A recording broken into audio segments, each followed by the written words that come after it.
Welcome to This Is My Architecture. My name is Andrea, and I'm here with Salva from HMH. Hi, Salva. Welcome to the show. Thanks, Andrea.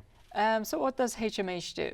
So HMH is in a transformation journey from a publishing company to a learning company. And as a learning company, we are focusing on building integrated solution, delivering content digitally to help the students and empower the teachers. Wonderful. So today we're going to talk about security. This is a passion of mine. I'm sure a lot of our viewers are curious to learn today as well.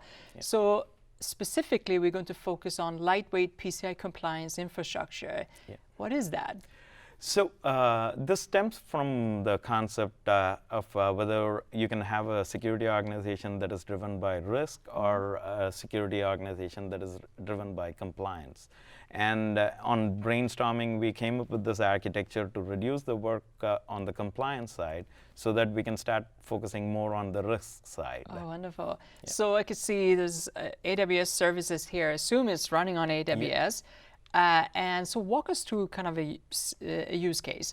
We have users there, and I can see WAF. What is the first thing that happens when a user interacts? So when a user interacts with the application, and we have multiple applications with the e-commerce in it, like so we have application 1, 2, and 3, and they may be hosted in AWS, they may be in a data center. I see. So there are multiple applications, and all the interaction between the user and the application actually goes to the WAF and goes to the appropriate application ecosystem. I see. And these you said is e-commerce? Yes, e-commerce. applications. Okay. And in order to reduce the PCI compliance requirement, we have moved to a iframe-based payment processing solution, where we have a third-party payment processor who processes all our credit card transactions. Okay. So as soon as the user is on a checkout page and they click on the checkout, the payment transaction starts, right? So the request from the user actually comes to the WAF, and from the WAF, actually the request goes to a CloudFront, which actually fronts the S3 bucket. And this S3 bucket hosts the JavaScript file and the style sheets that actually tells what's loaded into that iframe. Okay, so this infrastructure then interacts with that payment system. Yes. It's separate from the payment system. Yeah. Okay, and so the users have to first interact with the payment system, is that right, before they move in here? Yes. Okay. So I'll walk through the flow. So when the user makes the checkout call, actually the user actually makes a call to the WAF, and from WAF, it goes to a payment processor. Okay.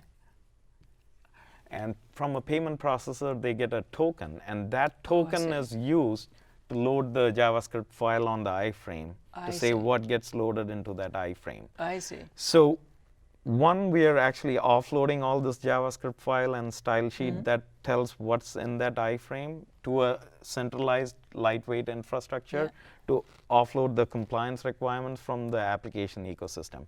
The second thing is we're closely monitoring what's happening in this JavaScript file. I see. To make sure nobody is altering or doing a man in the middle and dictating what's getting into that iframe. This is a very clever way of designing. So I could see two CloudFronts here. Yeah. So my suspicion is there are two separate ways of entry. Can you explain why you chose two? So we have just built a redundancy. I see. So we have a primary S3 bucket and primary CloudFront, and we have a secondary.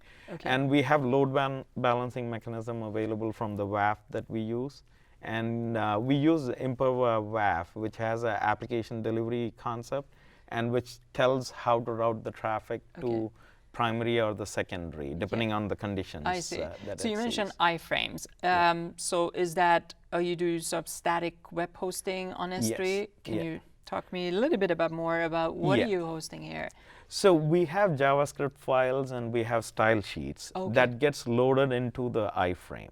Okay. So if you look at the content of that iframe, actually the content of the iframe comes from the payment processor. I see.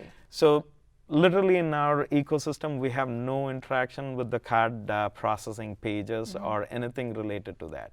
The only component that interacts with that is the JavaScript file, which is isolated into a dedicated Very account. interesting. So you essentially decouple the payment system, your e-commerce, and then this PCI compliance infrastructure. I see another S3 here. What happens between, so this static website, what happens here? So this S3 collects all the access log from the primary and the secondary S3 buckets. Okay. And we have also built a SNS notification to notify if there are any changes in the S3 bucket. I see. Or the JavaScript. JavaScript. So there's S3 object lock as well. Did you think about using that instead of notification on SNS? Yes, we have been thinking about it because when we came up with this architecture, we didn't have S3 object lock. I see. So we had to come up with our own creative way of monitoring the objects in the S3 bucket and notify when there is a change. And we also leverage a lot of the AWS config to monitor the configurations of this S3 bucket. So Sela, what business benefits did you achieve for the business by going this route? So there are multiple business benefits. One was a cost reduction. If you look at the account that we talked about, it's 100% abstracted services. So we have literally no workloads.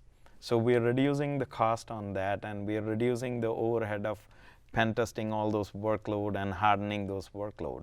The most important thing is, as I mentioned earlier, we are transforming into a learning company, and we are thinking of having multiple products. Right. And PCI will be the last thing the product team has to worry if they want to add a payment component in the products. So we talked about users through the WAF essentially accessing the e-commerce website. You can have unlimited scale there. Yeah. The payment processing happens outside this scope, but essentially what you're dealing with is the PCI compliance centralized in a central account in AWS. And it's through a static website that is then exposed to the e-commerce through iframes, and you have JavaScripts and frames running there. And then you're also tracking and locking access logs into a centralized bucket, and also looking at patterns, access patterns to SNS and AWS config. Thank you so much for walking us through this, and thank you for watching This Is My Architecture.